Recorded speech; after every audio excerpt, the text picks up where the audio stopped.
police reporter brings you another true murder mystery.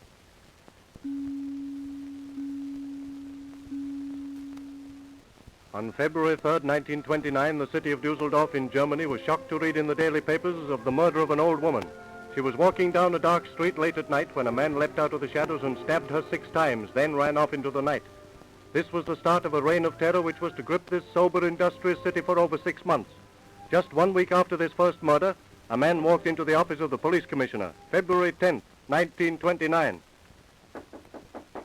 Come in. Are you Herr Momberg, the police commissioner? Yes, I am. What is it? I'm the man who found little Rosa Orlinger this morning. You mean that 8-year-old child who's been stabbed to death? Yes, Herr Momberg. Sit down and tell me about it. Well, I was on my way to work 2 hours ago when I found the child's body. I took one look and ran to the police. You know, Herr Momberg, this is the funny country you can't go on. May 12, 1929. Extra, read about it. Young couple attacked by vampire fiends. Read about it. Young couple attacked. Extra, read about it.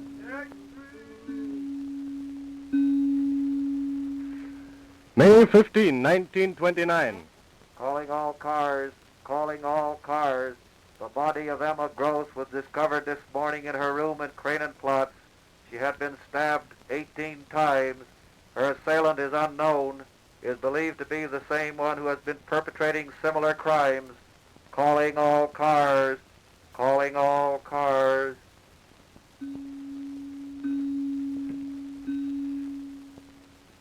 May 20, 1929. Hello, give me the city room, quick. Hello, city room, get out an extra. The vampire fiend has struck again. 2 children were found stabbed to death on the outskirts of the north side of the city. Their names, Gertrude Hamacher, age 6, Louise Lenson, age 13. The police have one important clue. 1, the man's footprints.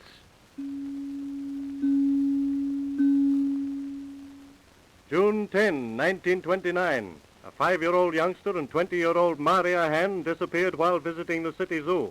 2 days later, Commissioner Momberg's office received a letter. You really think this so-called vampire fiend sent this letter? Well, to tell you the truth, Commissioner, I don't. Read that part to me again. All right. If you don't think I killed Gertrude Alberman and Maria Hahn, look at this map and go to the spots marked. You'll find the bodies. Let me see. He's marked 2 places in the empty fields east of the city. Send some men out with shovels immediately. We've got to do something. It's imperative. You extra. Police find bodies of 2 missing girls. You extra, read about it. Extra, read about it. In spite of every precaution the police could take, these attacks continued. Murder followed murder and attack followed attack. About 6 months later, a young girl of about 20 was ushered into Momberg's office. Herr Momberg, this is the young lady you sent for. Your name is Maria Butlis? Yes, sir. Sit down. You wrote this letter? Let me see. Yes, sir. I wrote it to some friends of mine. How did you come to get it? It was wrongly addressed, and the dead letter office turned it over to us. In this letter, you say a man attempted to choke you in one of the city parks. Is that true? Yes, sir. I'd come to the city late in the afternoon and was on my way to the YWCA to get a room for the night. While walking through the Hofgarten, a man accosted me. Oh, I was terribly frightened, and then an older man came along and drove the first man away. He was very nice to me and suggested that he walk with me to show me the way. You went with this man? Yes, sir. But instead of taking me to the YWCA, he took me to his own house and told me that his landlady would give me a room. But when I saw the house, I refused to go in. I see. He then said it was quite a walk, but if I insisted on going to the YWCA, why, he'd take me there. When we came to the Gastonberg Park, he tried to choke me. I screamed, and he ran away. Would you recognize this man if you saw him again? Oh, yes, sir. He was slim, of medium height, wore a blue suit, and had blonde hair. His eyes were blue and his face was rather full. Do you think you could find this house where he took you? Yes, sir. It was in Lampa Street. Well, we are going to try to find that house now. Oh, please, Herr Commissioner, if this has to be done, I'd rather go alone. Alone? Why? Well, if you came with me, it would only confuse me. Well, can I trust you to come back? Of course you can, sir. This must be important for you to want the information. It is important. Oh, well, have it your own way. But as soon as you find the house, you come to me at once. Yes, sir. If you wait for me here, I don't think I'll be very long.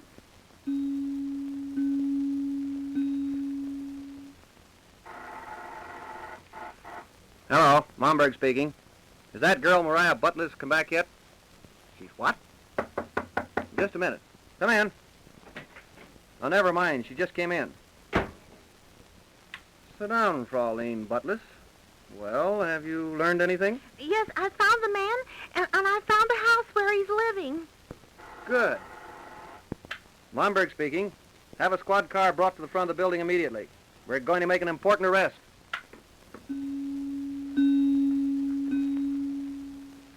But Herr Momberg was in for another disappointment. The flat in Lampa Street was empty. 2 pieces of evidence were discovered, an old pair of shoes and a dark suit. The police soon found that it was these shoes which had made the footprints near the bodies of Gertrude Hammaker and Louise Lenzen. However, the suspect's wife was found working in the restaurant. She was brought to Commissioner Momberg's office for questioning. Frau Curtin, we want you to prepare yourself for a shock. What is it, Herr Momberg? We have enough evidence to charge your husband with all the atrocious murders which have taken place during the past summer. You mean my husband is the man the newspapers call the vampire fiend? Yes. Oh, that's not true.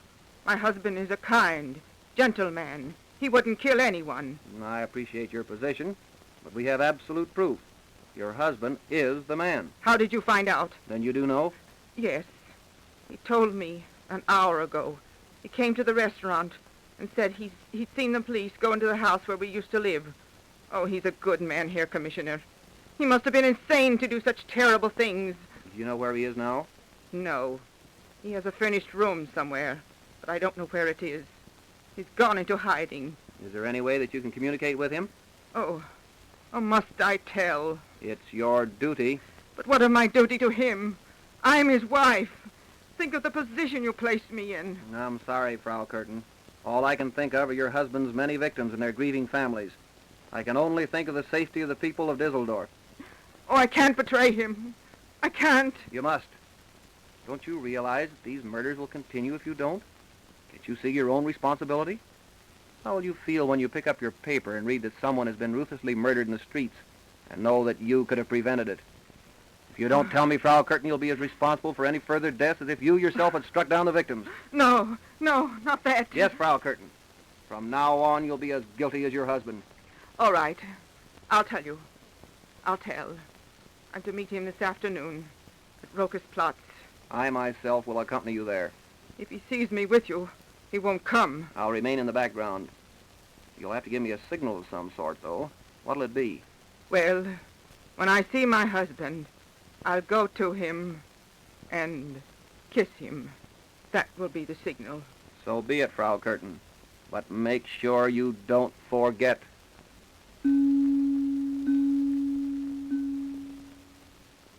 That afternoon, Commissioner Momberg and his men were spread in a cordon around Rochus Platz. In front of the impressive church which faces the historic old square, Mrs. Curtin met her husband. Oh, Peter. You came after all. Oh, I couldn't stay away. Even now when you know the truth, why don't you give me up to the police and collect the reward? Oh, how can you say that? I must go away and never see you again. Then kiss me. What? Here on the street? Why not if I'm never to see you again? Well, it will attract attention. Just as you say, then. Oh, very well. Goodbye, Peter. And... Peter Curtin, I'm the police commissioner. You're under arrest. So at last, eh? Huh. How did you find me? We followed your wife. When she kissed you, we knew we had our man. That was a Judas kiss. Oh, a kiss of betrayal. I'll... Come on, Curtin. Don't make a scene. You're well surrounded. Oh, I'll come. I'm glad it's over. The police car is just around the corner. Must I come with you? I won't have her in the same car with me. One of my men will take you home, Frau Curtin. Come on, you. Well, your merry chase is over. I'd hardly call it merry. No funny business, Curtin. Oh, don't worry about me. I've been arrested before. I know how to act. Well, here's the car. Get in.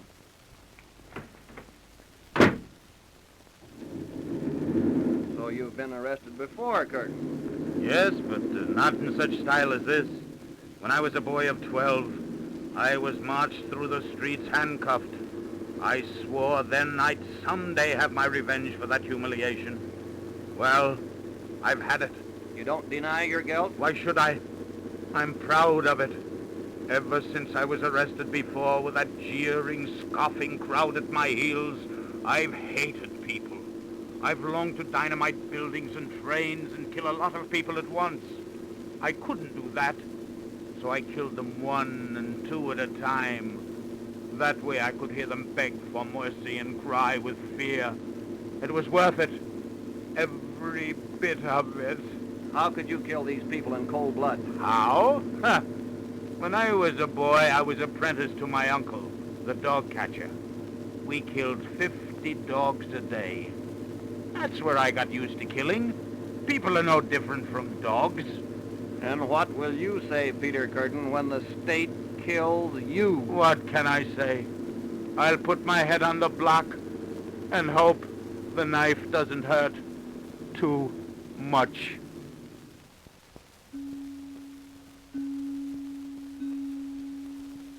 And less than 4 months later, that is exactly what Peter Curtin did.